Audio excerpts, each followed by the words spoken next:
Hello dears, ഇന്ന് നമുക്ക് കുറച്ച് ലിക്വിഡ് ഫെർട്ടിലൈസേഴ്സ് ഉണ്ടാക്കിയാലോ. പ്രത്യേകിച്ച് ചിലവൊന്നുമില്ലാതെ വലിയ ബുദ്ധിമുട്ടുമില്ലാതെ നമുക്ക് വീട്ടിൽ കിട്ടാവുന്ന കുറച്ച് ഐറ്റംസ് വെച്ച് ഉണ്ടാക്കാൻ പറ്റിയ കുറച്ച് ലിക്വിഡ് ഫെർട്ടിലൈസേഴ്സാണ് ഇന്ന് ഉണ്ടാക്കാൻ പോണത്. 12ൽ കൂടുതൽ തരം ഫെർട്ടിലൈസേഴ്സ് നമ്മൾ ഇന്നത്തെ ഈ വീഡിയോയിൽ ഉണ്ടാക്കി കാണിക്കുന്നുണ്ട്. ഓരോന്നിനും ഓരോ ഗുണങ്ങളും അതുപോലെ തന്നെ നമ്മൾക്ക് സ്പെസിഫിക് ആയിട്ട് ചില ചെടികൾക്ക് അത് കൊടുത്തു കഴിഞ്ഞാൽ പ്രത്യേകിച്ച് നല്ലൊരു റിസൾട്ടും കാണാൻ പറ്റും. അപ്പോൾ അതെല്ലാം വീഡിയോയിൽ ഡീറ്റെയിൽഡ് ആയിട്ട് പറയുന്നുണ്ട് കേട്ടോ. അപ്പോൾ ഇപ്പോഴും ലിക്വിഡ് ഫെർട്ടിലൈസേഴ്സിന് പകരം സാധാരണ നമ്മളത് ഫെർട്ടിലൈസറായിട്ട് തന്നെ ഇട്ട് കൊടുത്താൽ പോരെ, ലിക്വിഡ് ഫോമിലാക്കണമെന്ന് ഡൗട്ടുള്ളവരുണ്ടെങ്കിൽ അവർക്ക് വേണ്ടി ഒന്ന് പറയുകയാണ്. നമ്മളൊരു ചെടി നട്ട് കഴിഞ്ഞാൽ ഏറ്റവും ഫസ്റ്റ് ഹെൽത്തി ആക്കി എടുക്കേണ്ടത് അതിൻ്റെ വേര് തന്നെയാണ്. അപ്പോൾ വേര് ഹെൽത്തി ആയി കഴിഞ്ഞാൽ മാത്രം ബാക്കി പിന്നീട് നമ്മൾ കൊടുക്കുന്ന സ്ലോ റിലീസിങ് ആയിട്ടുള്ള ഫെർട്ടിലൈസേഴ്സ് അവിടെ കിടന്ന് അതിലേക്ക് മിനറൽസും കാര്യങ്ങളും കൊടുക്കുമ്പോൾ അത് വലിച്ചെടുക്കാനുള്ള ഒരു ഹെൽത്ത് നമ്മുടെ വേരിന് ഉണ്ടാവുള്ളൂ. അപ്പോൾ അതിനും കൂടി വേണ്ടി പിന്നെ ചെടിക്ക് ഫാസ്റ്റായിട്ട് മിനറൽസ് കിട്ടാനുമാണ് നമ്മളിതൊക്കെ കൊടുക്കുന്നത്. അപ്പോൾ നമുക്ക് ഓരോന്നായിട്ട് കാണാം അല്ലേ.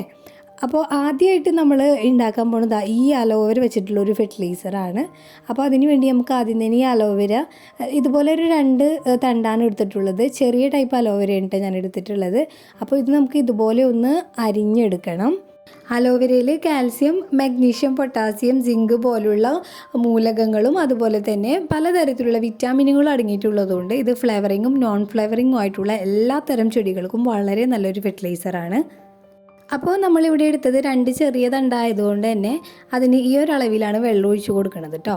അപ്പോൾ ഇതിൽ ഇത്രയും വെള്ളം ഒഴിച്ചിട്ട് നമുക്കിതൊന്ന് മൂടി വെക്കാം. ഇനി ഇതൊരു 5 ദിവസം ഇതുപോലെ ഇരുന്നോട്ടെ. അതിന് ശേഷം നമുക്കൊന്ന് എടുത്ത് നോക്കാം കേട്ടോ. അപ്പോൾ 5 ദിവസം വെക്കാൻ പറ്റാത്തവർ ഒരു 3 ദിവസമെങ്കിലും ഏറ്റവും കുറഞ്ഞത് വെക്കണം കേട്ടോ. 5 ദിവസമൊക്കെ വെക്കുകയാണെങ്കിൽ നന്നായിട്ട് ഇതൊന്ന് ഇതുപോലെ കളറൊക്കെ മാറി വരും. ഇനി ഇതുപോലെ ഒന്ന് നന്നായിട്ടൊന്ന് മിക്സ് ചെയ്ത് കൊടുക്കുക. അപ്പോൾ ഇത് ഒന്നും കൂടിയും അതിൽ അലിഞ്ഞ് ചേർന്ന് നല്ലൊരു ഗ്രീൻ കളറിലായിട്ട് നമുക്ക് കിട്ടും. ഇനി വേണമെങ്കിൽ നമുക്കിതൊന്ന് അരിച്ചു കൊടുക്കാം. ഇനിയിപ്പോൾ അരിച്ചില്ല എന്ന് വെച്ചിട്ടും കുഴപ്പമൊന്നുമില്ല. ഇനി ഇൻഡോർ പ്ലാന്റ്സ് ഒക്കെ ആണെങ്കിൽ ഒന്ന് അരിച്ചിട്ട് ഒഴിക്കുന്നതായിരിക്കും നല്ലത്. അതുപോലെ തന്നെ നമുക്ക് വാട്ടർ പ്ലാന്റ്സ് ആണെങ്കിൽ ഇപ്പോൾ നമ്മൾ വെള്ളത്തിൽ ഒരുപാട് ചെടികൾ വളർത്താറുണ്ടല്ലേ, അപ്പോൾ അതിനൊക്കെ നമുക്ക് വെള്ളത്തിൽ ഈ ഒരു ഫെർട്ടിലൈസർ ഒഴിച്ചു കൊടുക്കാം. ഇത് നമുക്ക് ഒരു 5 ദിവസം ഗ്യാപ്പിൽ ചെടികൾക്ക് കൊടുക്കാവുന്നതാണ് കേട്ടോ. അതിൻ്റെ ചെടികളുടെ റൂട്ടിനൊക്കെ ഹെൽത്തി ആക്കാൻ നമ്മളെ ഈ ഒരു ഫെർട്ടിലൈസർ സഹായിക്കും. അപ്പോൾ ഇനി അടുത്തത് എന്താണെന്ന് നോക്കാം. ഇതിന് വേണ്ടി ഞാൻ എടുത്തിട്ടുള്ളത് ചാരമാണ്. അപ്പോൾ ഈ കാണുന്ന ഒരളവിൽ ചാരം എടുത്തിട്ടുണ്ട്. ചാരം എടുക്കുമ്പോൾ നമ്മൾ പ്രത്യേകം ശ്രദ്ധിക്കുക, നമ്മൾ തടി കത്തിയിട്ടുള്ള ചാരം തന്നെ എടുക്കാൻ ശ്രദ്ധിക്കുക. പേപ്പറൊക്കെ കത്തിച്ചാലും നമുക്ക് ചാരം കിട്ടും, പക്ഷേ ആ ചാരമല്ല, നമ്മൾക്ക് വുഡ് ആഷ് തന്നെ എടുക്കാൻ ശ്രദ്ധിക്കുക. ഇനി ഈ കണ്ട പോലെ തന്നെ നമ്മൾക്ക് വെള്ളം ഒഴിച്ചിട്ട് ഒരു 24 മണിക്കൂർ വെക്കണം. ആ 24 മണിക്കൂർ വെക്കുന്ന സമയത്ത് നമുക്ക് അതിൻ്റെ മേലെയൊക്കെ ഫ്ലോട്ട് ചെയ്ത് കിടന്നതൊക്കെ ഒന്ന് കുതിർന്ന് താഴത്തോട്ട് പോയിട്ടുണ്ടാവും. അതുപോലെ തന്നെ ആ ഒരു ചാരത്തിൻ്റെ ഫുൾ എക്സ്ട്രാക്റ്റ് വെള്ളത്തിലേക്ക് ഇറങ്ങിയിട്ടുണ്ടാവും. അപ്പോൾ നമ്മൾ നേരിട്ട് ചാരം കൊടുക്കുമ്പോൾ ചില ചെടികൾക്ക് അതൊരു ദോഷമാണ്. അപ്പോൾ അതൊക്കെ ഒഴിവാക്കാനായിട്ട് നമുക്ക് ചെടികൾക്ക് ഇതൊരു ചെറിയ അളവിൽ ഈ ഒരു ഫോമിൽ കൊടുക്കുകയാണെങ്കിൽ നല്ലതായിരിക്കും. അപ്പോൾ ഇത് നമുക്ക് ഒരു 15 ദിവസത്തെ ഗ്യാപ്പിൽ കൊടുത്താൽ മതിയാവും, അടുപ്പിച്ച് കൊടുക്കേണ്ട ആവശ്യമില്ല. ഇനി നമുക്ക് ചെടികൾക്ക് ചാരം കൊടുക്കാനായിട്ട് കുറച്ചുകൂടി എഫക്റ്റീവായിട്ടുള്ള ഒരു ഫെർട്ടിലൈസർ ഉണ്ടാക്കിയെടുക്കാം. അതിനുവേണ്ടി നന്നായിട്ട് പുളിപ്പിച്ചെടുത്ത കഞ്ഞിവെള്ളമാണ്. ഇതൊരു 2 ആഴ്ച വെച്ച് പുളിപ്പിച്ചിട്ടുണ്ട് കേട്ടോ. അപ്പോൾ കുറഞ്ഞത് ഒരാഴ്ചയെങ്കിലും വെക്കാൻ ശ്രദ്ധിക്കുക. എന്നിട്ട് അതിലേക്ക് ഞാൻ ഈ ഒരു ചെറിയ ചിരട്ടയിൽ ഒരു ചിരട്ട ചാരമാണ് ഇട്ട് കൊടുത്തിട്ടുള്ളത്. അപ്പോൾ നിങ്ങൾ കണ്ടില്ലേ, നമ്മൾ നേരത്തെ പറഞ്ഞ പോലെ തന്നെ നന്നായിട്ട് തടി കത്തിയിട്ടുള്ള ചാരമാണ്. ഇനി നമുക്ക് അതിലേക്ക് ഇരട്ടി വെള്ളം ചേർത്ത് ഇതൊന്ന് നേർപ്പിച്ചെടുത്തിട്ടുണ്ട്. ഇനി ഇത് നന്നായിട്ടൊന്ന് മിക്സ് ചെയ്തതിന് ശേഷം വേണമെങ്കിൽ നമുക്ക് അതിൻ്റെ മേലെ വരുന്ന ഇതുപോലുള്ള കരിയുടെ പീസൊക്കെ ഒന്ന് കോരി മാറ്റാം കേട്ടോ. ഇതിന് ശേഷം ഇത് എല്ലാ ടൈപ്പ് ചെടികൾക്കും നമുക്ക് മെയിനായിട്ട് പച്ചക്കറികൾക്ക് ആണ് ഞാൻ ഇത്തരത്തിലുള്ളൊരു ഫെർട്ടിലൈസർ യൂസ് ചെയ്യാറുള്ളത്. നമ്മുടെ മുളകിനും പയറിനും ഒക്കെ വളരെ നല്ലൊരു ഫെർട്ടിലൈസറാണ്. അപ്പോൾ നമ്മൾ സാധാരണ ചാരം ലിക്വിഡ് ഫോമിൽ കൊടുക്കുന്നതിനേക്കാൾ കുറച്ചും കൂടി എഫക്റ്റീവായിട്ട് പുളിപ്പിച്ച കഞ്ഞിവെള്ളത്തിൽ കൊടുക്കുമ്പോൾ നമുക്ക് നല്ല ബാക്ടീരിയാസൊക്കെ അതിൻ്റെ മണ്ണിൽ വളരാനൊക്കെ സഹായിക്കും. അപ്പോൾ ഇനി നമുക്ക് അടുത്ത ഫെർട്ടിലൈസർ എന്താണെന്ന് നോക്കാം. അതിനുവേണ്ടി നമ്മളിവിടെ ഉപയോഗിച്ചിട്ടുള്ളത് നമ്മൾ ഉപയോഗിച്ച് കഴിഞ്ഞിട്ടുള്ള ചായയുടെ വേസ്റ്റ് കഴുകി ഉണക്കി വെച്ചിട്ടുള്ളതാണ്. അപ്പോൾ എല്ലാവരും ശ്രദ്ധിക്കുക, നമ്മളത് ഉണക്കണേ മുമ്പായിട്ട് അരിപ്പയിലിട്ട് ജസ്റ്റ് ഒന്ന് ടാപ്പിൻ്റെ അടിയിൽ കാണിച്ചൊന്ന് കഴുകിയതിന് ശേഷം മാത്രം ഇത് ഉണക്കിയെടുക്കാൻ ശ്രദ്ധിക്കുക കേട്ടോ.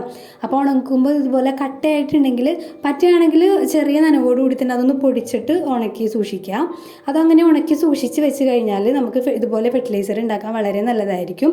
അപ്പോൾ ഞാൻ ഇപ്പോൾ ഉണക്കാൻ വെച്ചേക്കണോടത്ത് നിന്നാണ് എടുത്തുകൊണ്ട് വന്നേക്കണത് കേട്ടോ. അപ്പോൾ അതുകൊണ്ട് തന്നെ അത് ശരിക്കും അങ്ങോട്ട് പൊടിച്ചിട്ടില്ല.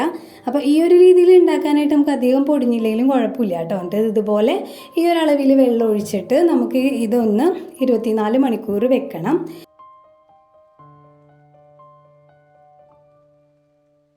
പിറ്റേ ദിവസം ആകുമ്പോഴത്തേക്കും ഇതുപോലെ കളറൊക്കെ മാറി വന്നിട്ടുണ്ടാവും. അതിൻ്റെ ഫുൾ എക്സ്ട്രാക്റ്റൊക്കെ ഇതിലേക്ക് ഇറങ്ങിയിട്ടുണ്ട്. ഇനി നമുക്ക് ഇതൊന്ന് അരിച്ചു മാറ്റിയെടുക്കണം. അപ്പോൾ ഇതുപോലെ നമ്മൾ അരിച്ചെടുത്തിട്ടുണ്ട്. അപ്പോൾ മുമ്പ് നമ്മൾ നമ്മുടെ ചായയുടെ വേസ്റ്റ് കൊണ്ട് പലതരത്തിലുള്ള ഫെർട്ടിലൈസർ ഉണ്ടാക്കിയിട്ടുണ്ട്. അപ്പോൾ ലിക്വിഡ് ഫോമിൽ കൊടുക്കാനാണെങ്കിൽ നമുക്ക് ഇതുപോലെ ചെയ്താൽ മതിയാവും. അപ്പോൾ ഇത് മെയിനായിട്ട് നമ്മുടെ റോസ് ചെടിക്കൊക്കെയാണ് കൂടുതലായിട്ടും നമ്മൾ കൊടുക്കാറുള്ളത്. വളരെ നല്ല റിസൾട്ടാണ് നമുക്ക് ഫ്ലവർ ചെയ്യുന്ന ചെടികളിലും അതുപോലെ മെയിനായിട്ട് റോസിലൊക്കെ കിട്ടാറുള്ളത് കേട്ടോ.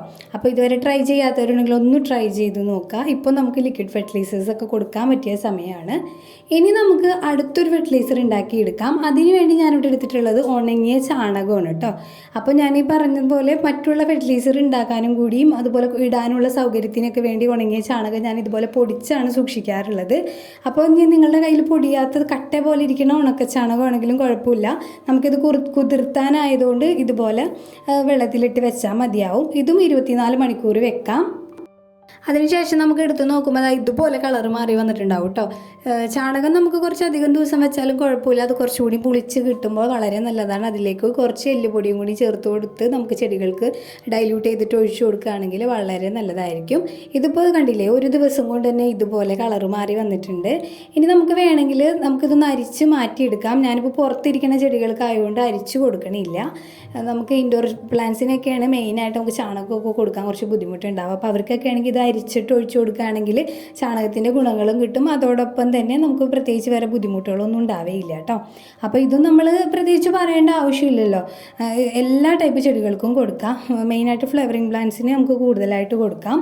അപ്പോൾ ഇൻഡോർ പ്ലാന്റ്സിനൊക്കെ ചാണകം കൊടുക്കാൻ ബുദ്ധിമുട്ടായിട്ട് തോന്നിയിട്ടുണ്ടായിരുന്നെങ്കിൽ നിങ്ങൾ ഇതൊന്ന് ഈ ഒരു രീതിയിലൊന്ന് കൊടുത്തു നോക്കൂ കേട്ടോ. നല്ലൊരു റിസൾട്ട് കിട്ടും. ഇനി നമുക്ക് അടുത്തൊരു ഫെർട്ടിലൈസർ ഉണ്ടാക്കിയെടുക്കാം. അപ്പോൾ ഇത് നമ്മൾ എല്ലാവരും തന്നെ ചെയ്യണതാണ്, അല്ലെങ്കിൽ ഫ്ലവറിങ്ങിന് വേണ്ടി എല്ലാവരും യൂസ് ചെയ്യുന്ന ഒരു മെത്തേഡാണ്.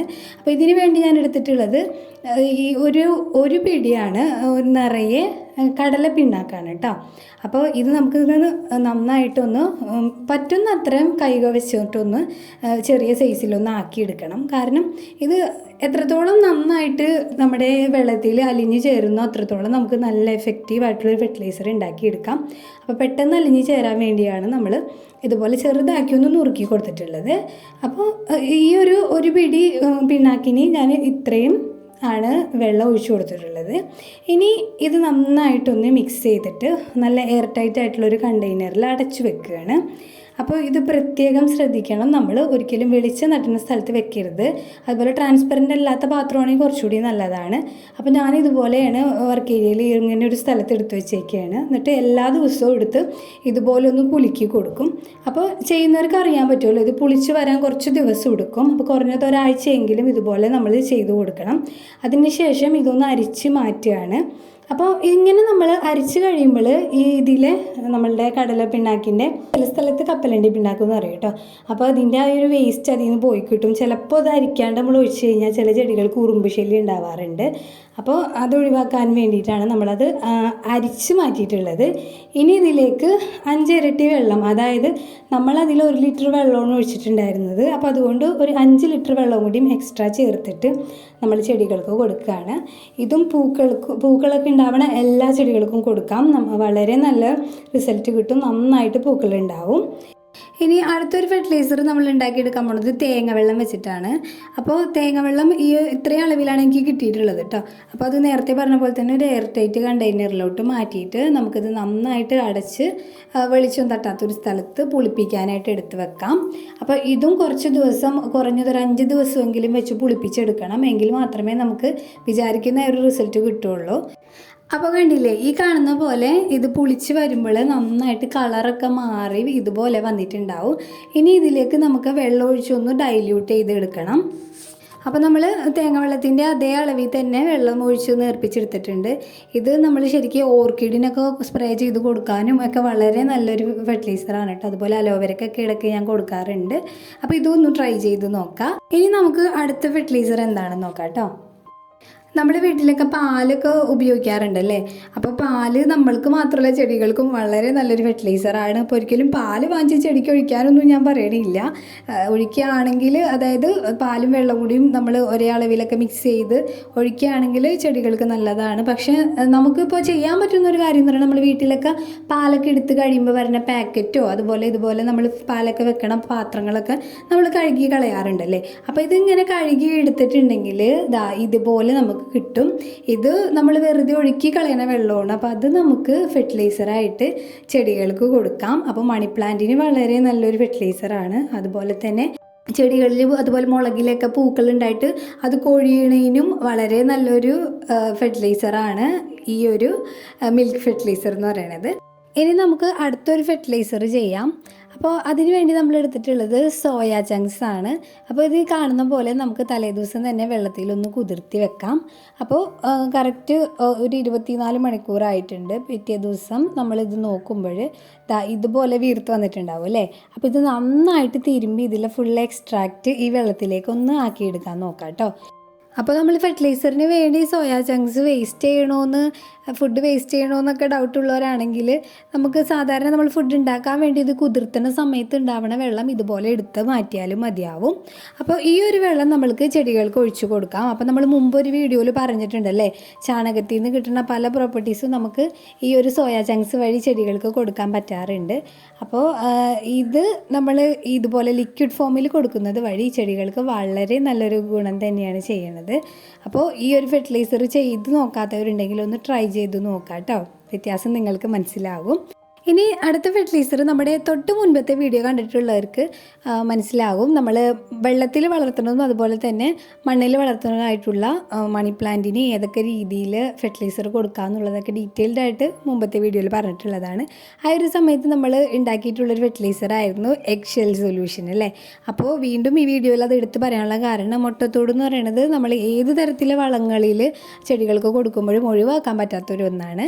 അപ്പോൾ അത് വെച്ച് ലിക്വിഡ് ഫെർട്ടിലൈസർ ഉണ്ടാക്കുമ്പോൾ നമ്മൾ നേരത്തെ പറഞ്ഞ പോലെ തന്നെ തിളപ്പിച്ചിട്ട് ഇതുപോലെ ഉണ്ടാക്കുന്നതിനേക്കാൾ നല്ലത് കുറച്ച് സമയം എടുത്തിട്ട് നമ്മൾ ഉണ്ടാക്കുന്നതാണ്. അപ്പോൾ അതിന് വേണ്ടി മുട്ടത്തോട് 2-3 മുട്ടയുടെ തോട് നമുക്ക് ഇതുപോലെ നന്നായിട്ടൊന്ന് പൊടിച്ചിട്ട് ഇടുകയാണെങ്കിൽ അതിലേക്ക് നമ്മൾ ഈ ഒരു അളവിൽ വെള്ളം ഒഴിച്ചിട്ടൊന്ന് മൂടി വെക്കുകയാണ്.